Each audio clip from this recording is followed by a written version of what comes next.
Imagine discovering a critical vulnerability in your network architecture on a Tuesday morning. Mhm. But, before your security team can even finish pouring their coffee to triage the alert, an autonomous AI adversary has already ingested the vulnerability report, reverse engineered the patch, written a custom exploit, bypassed your perimeter firewalls, and, started exfiltrating your database. Yeah, which is just terrifying. It's wild. And according to NIST's 2025 Red Team exercises, that specific scenario, like an autonomous swarm attack acting at machine speed, it currently has an 81% success rate against standard enterprise defenses. Oh, wow. So today we are taking a deep dive into what it actually takes to survive in that environment. It's a really sobering statistic, and I think it Mhm. completely dismantles the way organizations have approached security for, the last 2 decades. Great. We are looking at a massive stack of research today. So white papers, architectural frameworks, incident reports from Anthropic, Cisco, Microsoft, the Cloud Security Alliance, AvePoint, and NIST. Yeah. And the mission here is to dissect this fundamental paradigm shift. Yeah. Because AI is no longer just, generating text in a chat window. Yeah, right? It is taking autonomous action. Absolutely. And if you are sitting in the CISO chair right now, or, if you're an engineer tasked with deploying these new systems, this deep dive is tailored specifically for you because the timeline between a software vulnerability being discovered and it being actively exploited has compressed from months down to like a matter of hours. Yeah, literally hours. And as defenders race to secure these new agentic workloads, relying on robust defensive security solutions is more critical than ever, right? Like, you have to test these new defenses before the autonomous attackers do. Exactly. Which is actually why we are highlighting our sponsor for this deep dive, CISOmarketplace.com.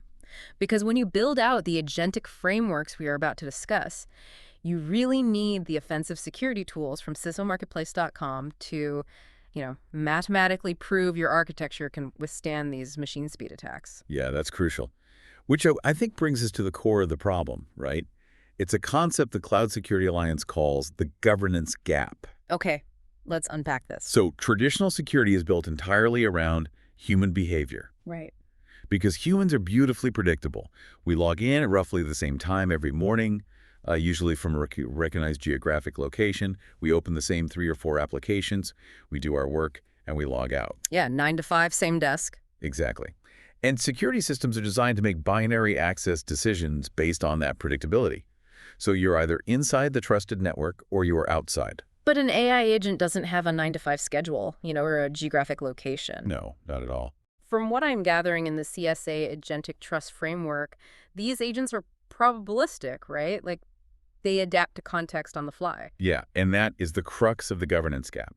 A multi-step autonomous agent requires access that changes dynamically, like based on the specific task it has decided to execute in that exact millisecond. Right.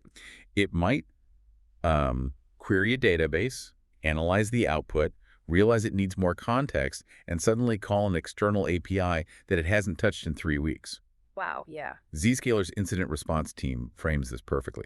They say we are moving from a world of access control to a world of action control. I was reading through the AvePoint 2026 report in our stack, and the fallout from this gap is staggering. Their numbers are wild. They found that 88.4% of organizations experienced an agent-related security incident in just the past 12 months. Yep.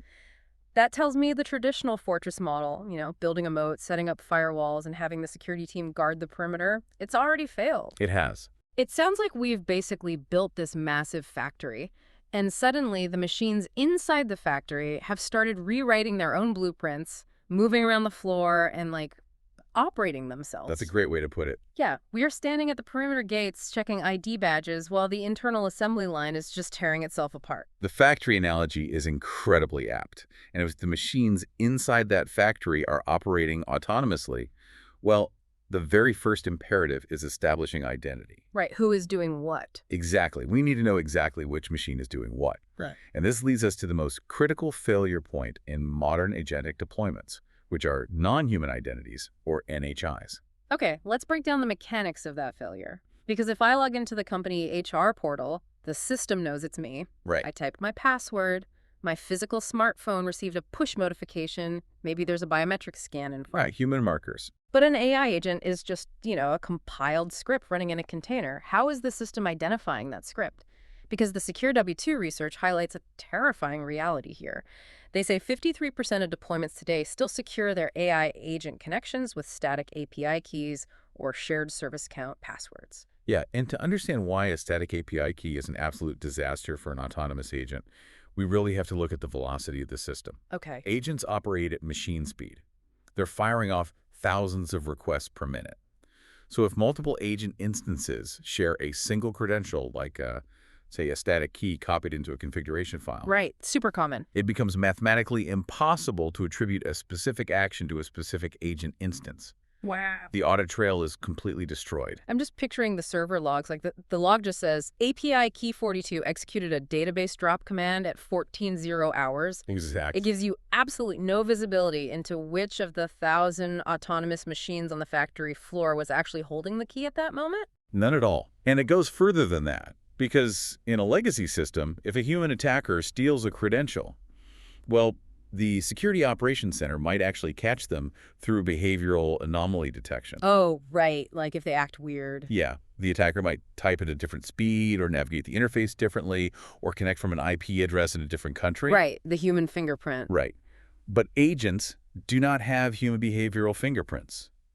A stolen static key used by an attacker who's running an automated script is utterly indistinguishable from legitimate agent activity. It's terrifying. It is. The system just sees the string of characters, assumes it's your internal agent, and opens the door. And attackers know this, obviously, which is why they use AI-assisted scanners to just scrape GitHub repositories and cloud storage buckets looking for those exposed static keys. All day long. Which brings up a really compelling framework from the Anthropic white paper on zero trust for AI agents. Because they propose a fundamental design test for every single security control an organization implements. They call it the impossible versus tedious test. Yeah, and the impossible versus tedious test, it kind of invalidates almost a decade of standard security practices. Really? How so? Well, and Anthropic's argument is that when evaluating a defense mechanism, you basically must ask, does this make the attack computationally and mathematically impossible, or does it merely make the attack tedious? I want to synthesize this because the implications are huge.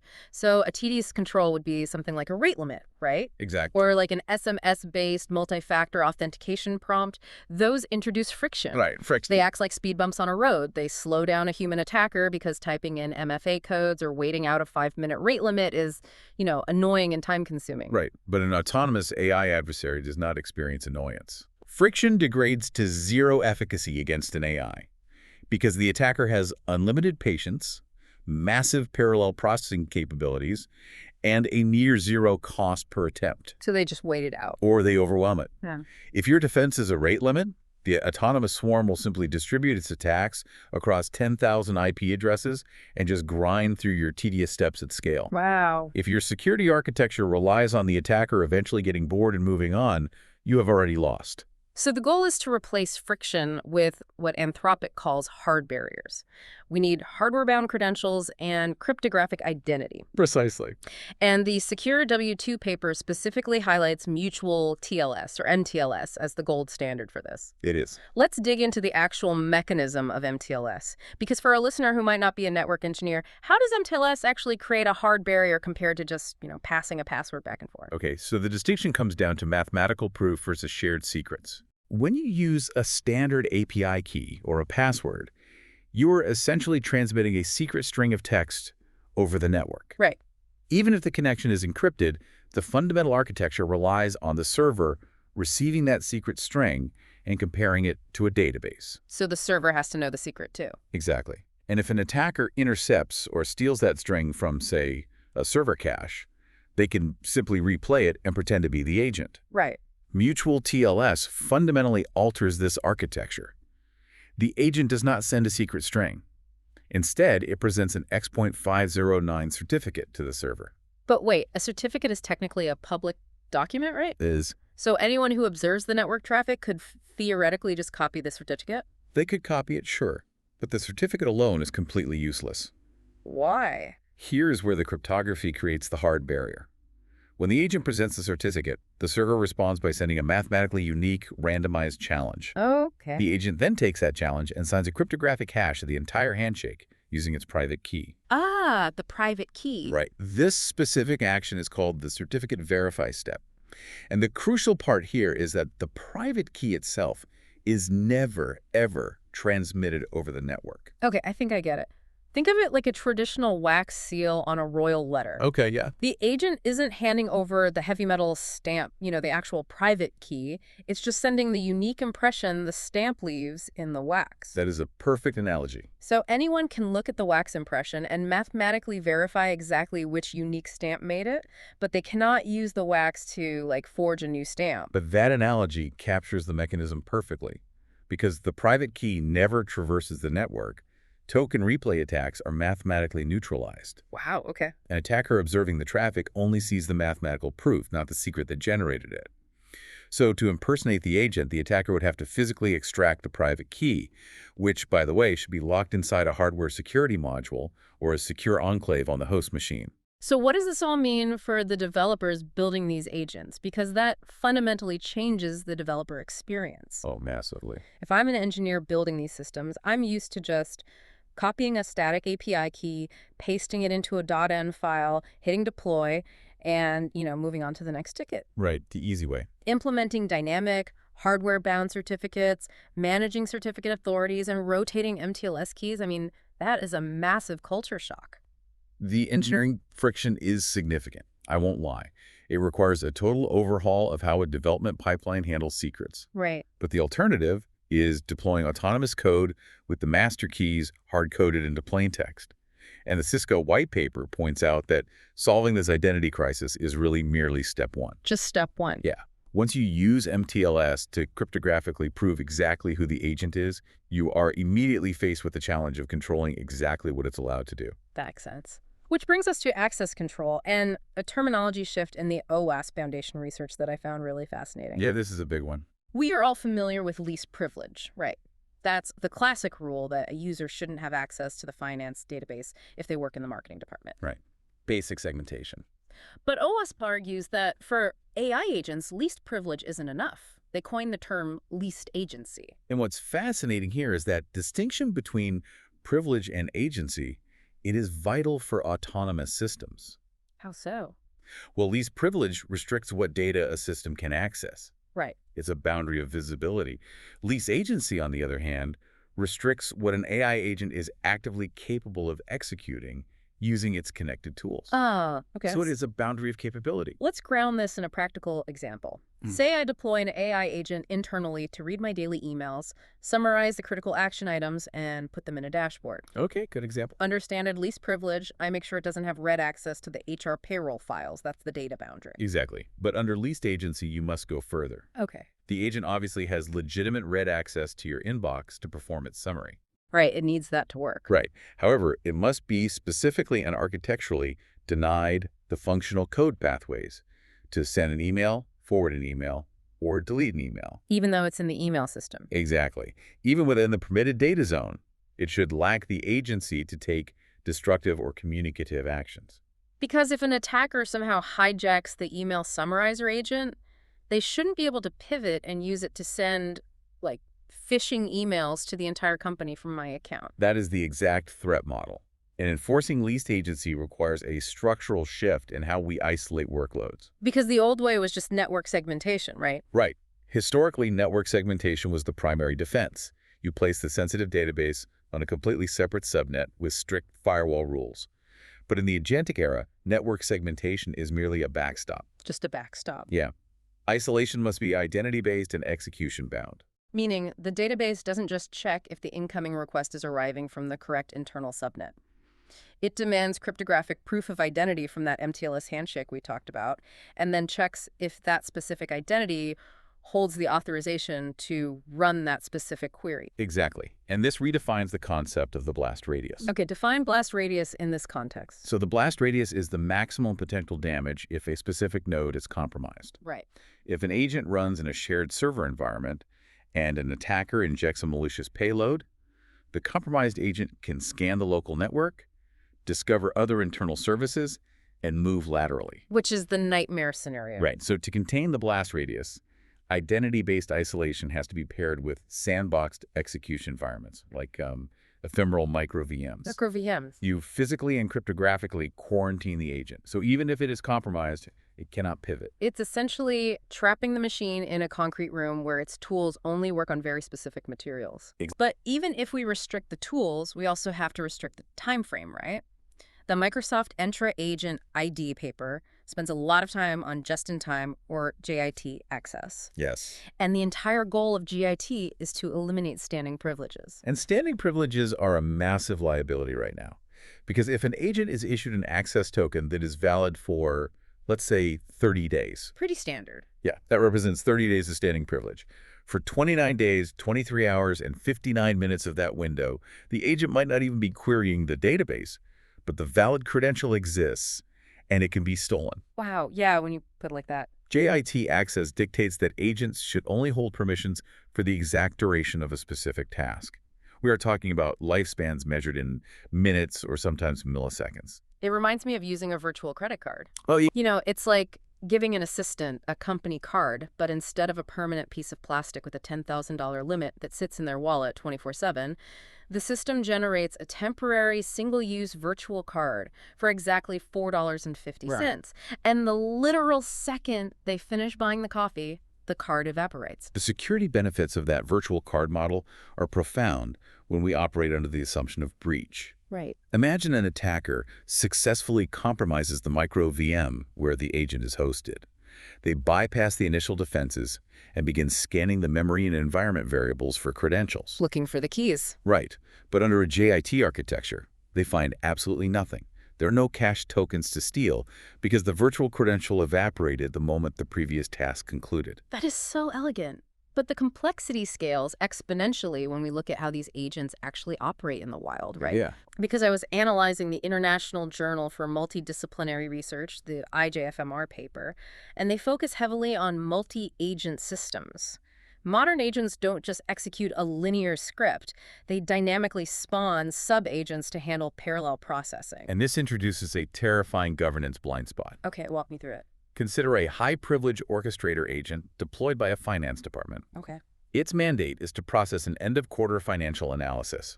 So to do this, it holds JIT access to the core ERP system, the secure data warehouse, and external market APIs. That's a lot of access. It is.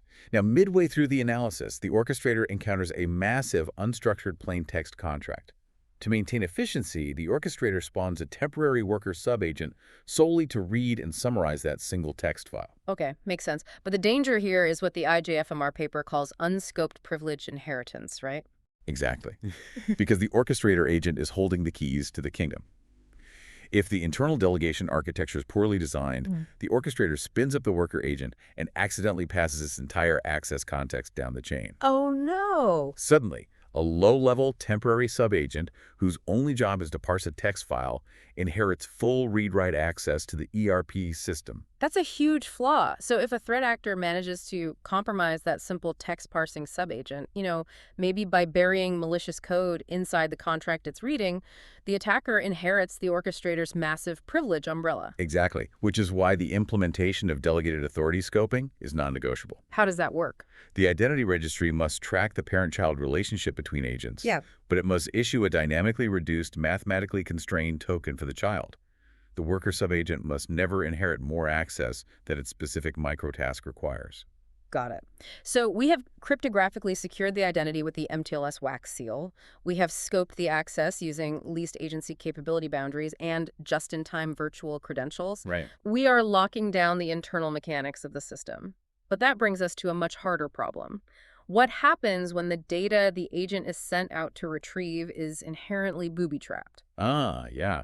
That pivots us from identity architecture to runtime defenses. And it really requires examining the massive attack surface created by the Model Context Protocol, or MCP. Right, MCP. This is referenced in almost every architectural document in our stack. To synthesize it for our listener, MCP is essentially the universal plumbing for the AI era. That's a great way to describe it. It is an open standard that stitches AI models, external tools, and datasets together. Yeah, it standardizes how an agent connects to an external resource, which is incredible for developer velocity. But standardizing the connection also standardizes the attack surface. Right. The NSA recently issued a cybersecurity information sheet explicitly warning about MCP implementations. Oh, really? Yeah, they detailed severe risks regarding data serialization, porous trust boundaries, and the potential for complete agent hijacking. And we saw this move from a theoretical warning to a practical disaster in the August 2026 Quantum Safe News Center report. We did. They analyzed the CVE 2026-59726 vulnerability, which the industry dubbed the roofroot exploit. I want to spend a minute on the mechanics of roofroot because it really illustrates just how fragile this plumbing can be. Okay, so the roofroot exploit targeted the RoofLow MCP bridge, which is a really popular middleware component. Right. When an AI agent requested data from an external source through this bridge, the data was packaged or serialized into a specific format for transit. Okay, standard networking stuff. Right. The vulnerability existed in how the bridge deserialized that data upon receipt. So when it unpacked it. Exactly. The attackers realized that if they sent a maliciously crafted, malformed serialized object through the MCP connection, the bridge's parser would basically panic, overwrite its own memory buffer, and allow the attacker to execute arbitrary system commands on the host machine. Oh, wow. Arbitrary code execution. Yes. And because the MCP bridge was directly connected to the AI agent's execution environment, the attackers used that arbitrary code execution to completely hijack the agent's workflow. So they didn't even need to steal a credential. No. They essentially climbed through the plumbing, bypassed the cryptographic identity checks entirely, and took the steering wheel. That is wild. But what's truly alarming is that attackers don't even need a complex software vulnerability like roofroot to take the steering wheel. Unfortunately, no. They can achieve the exact same result using natural language. I was reading the Anthropic research on indirect prompt injection, and the mechanics of it sound almost like a Jedi mind trick. It really does.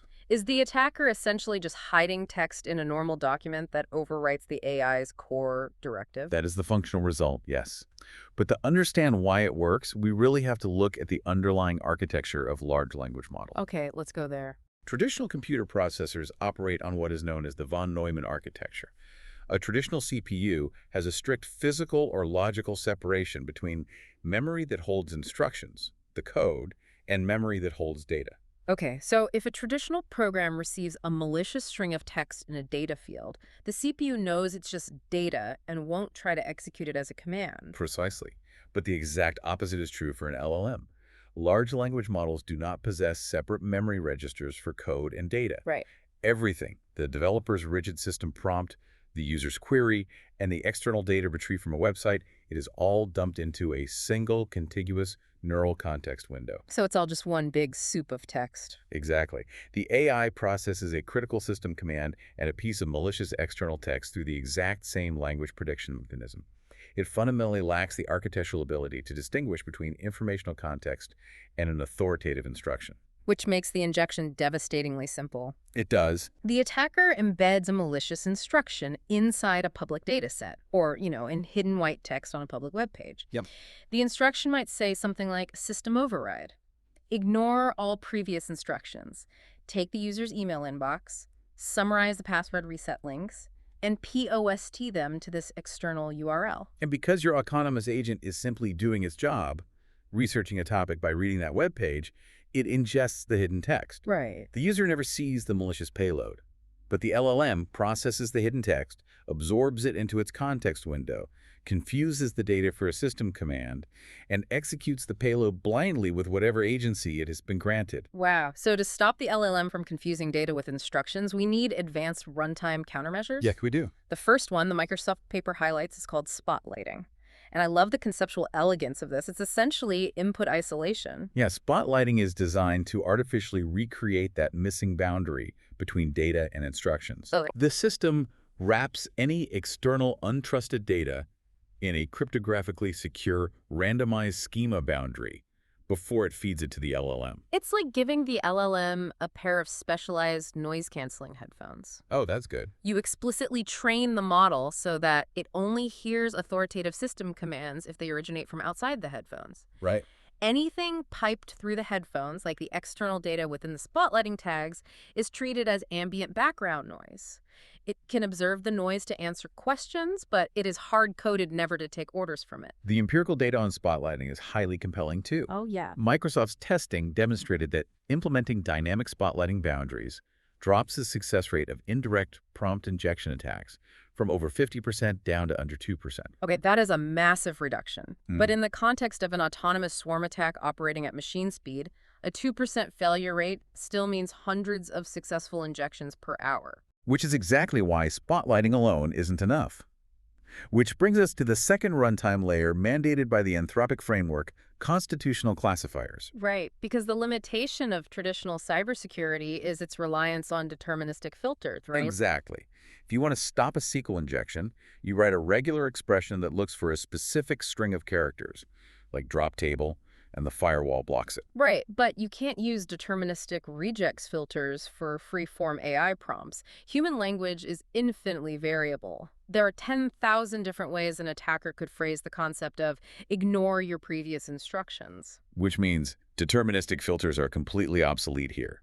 You must use AI to police AI. Okay, so what are they exactly? Constitutional classifiers are specialized, smaller neural networks that sit in line with your primary agent.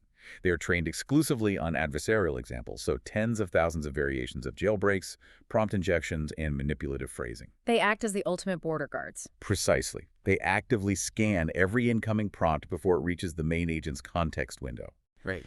And they scan every outgoing response or tool call execution before the primary agent is allowed to fire it off. And Anthropic's telemetry showed that these classifiers successfully blocked 95% of jailbreak attempts without creating unacceptable latency or, overly restricting legitimate requests. Right.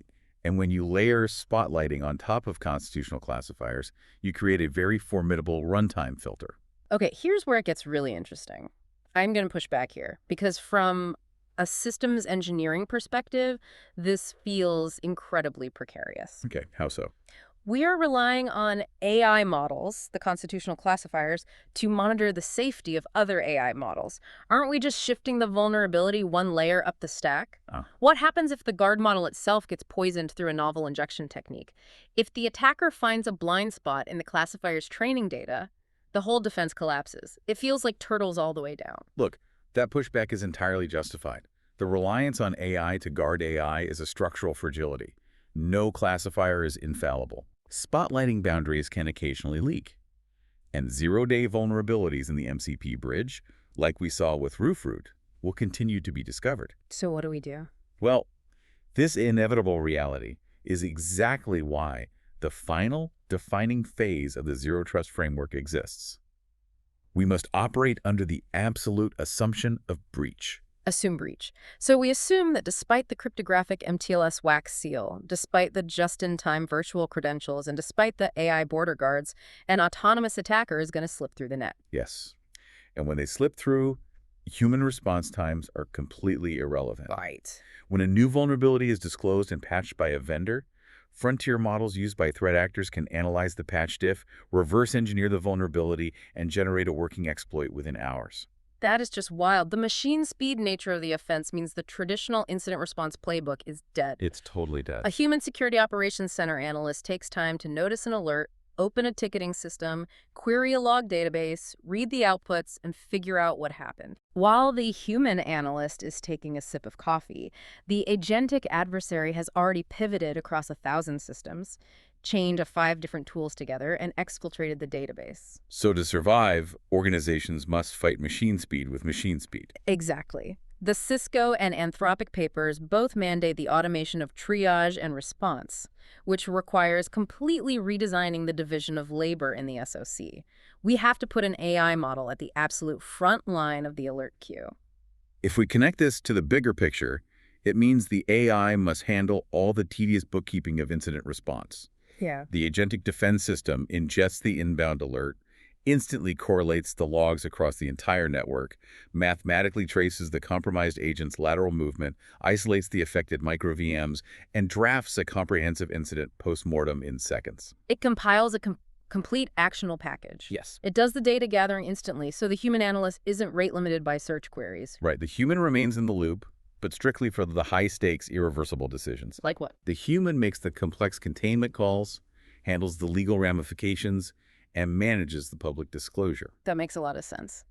The Cloud Security Alliance Agentic Trust Framework actually takes this a step further. Yeah, yeah. Yeah, for mature deployments utilizing senior or principal level agents, meaning agents with high levels of autonomy and tool access, the framework mandates automatic hardwired circuit breakers.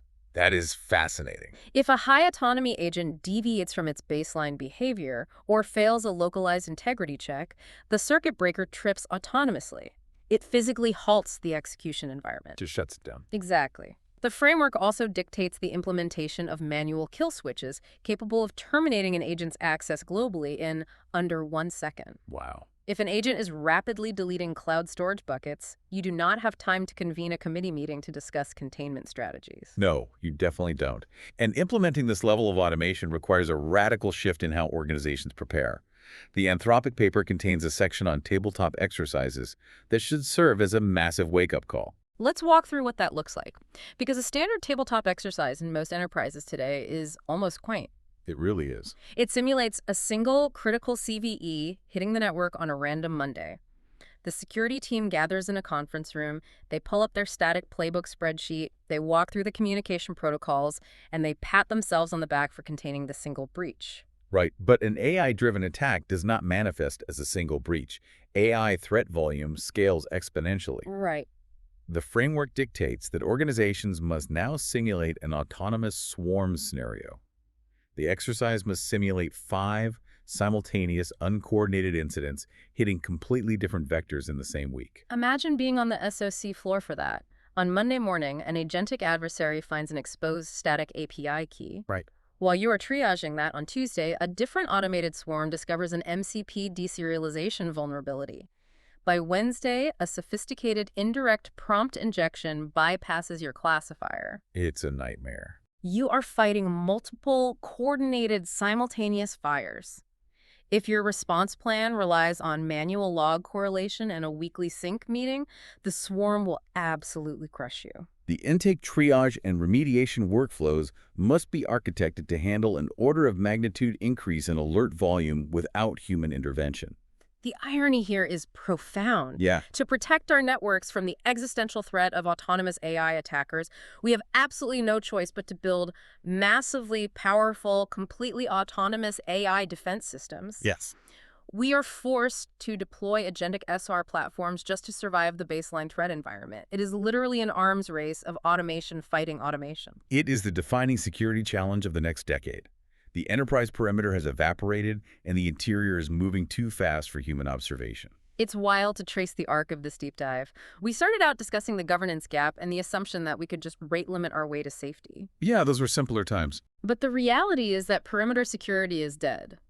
Friction-based defenses fail against unlimited patience. We have to establish verifiable machine identity using the mathematical proof of MTLS. We have to evolve beyond least privilege into least agency, utilizing just-in-time access and tight capability scoping. Absolutely. We have to deploy spotlighting and constitutional classifiers as runtime filters against prompt injection. And ultimately, we must automate our incident triage to assume breach and fight at machine speed. The architectural requirements are daunting, but they are entirely achievable within the internal enterprise boundary. However, there is a looming horizon that these frameworks are just beginning to address. I know that, Tom. You have a final thought to leave our listener with before their next deployment meeting. I do. Consider the trajectory of these systems. We have spent this entire session focused on securing the agents that you build, operating inside your own corporate environment. Right. But as the ecosystem matures, your highly secure, cryptographically verified enterprise agent will inevitably need to negotiate, share data, and collaborate with an external AI agent. Oh, wow. An autonomous agent built by a vendor, a supply chain partner, or a client. So my internal finance agent reaches out to communicate with your external banking agent. Exactly. How do we establish a zero-trust framework where 2 completely autonomous AI models born in different corporate environments, trained on entirely different data sets, and operating under different baseline assumptions can mathematically prove their trustworthiness to each other in milliseconds before they agree to exchange proprietary corporate secrets? Because they don't have the luxury of human intuition and they can't exactly hop on a video call to vet each other's credentials. The future of cybersecurity is rapidly expanding beyond human-to-machine trust. The next frontier is machine-to-machine diplomacy.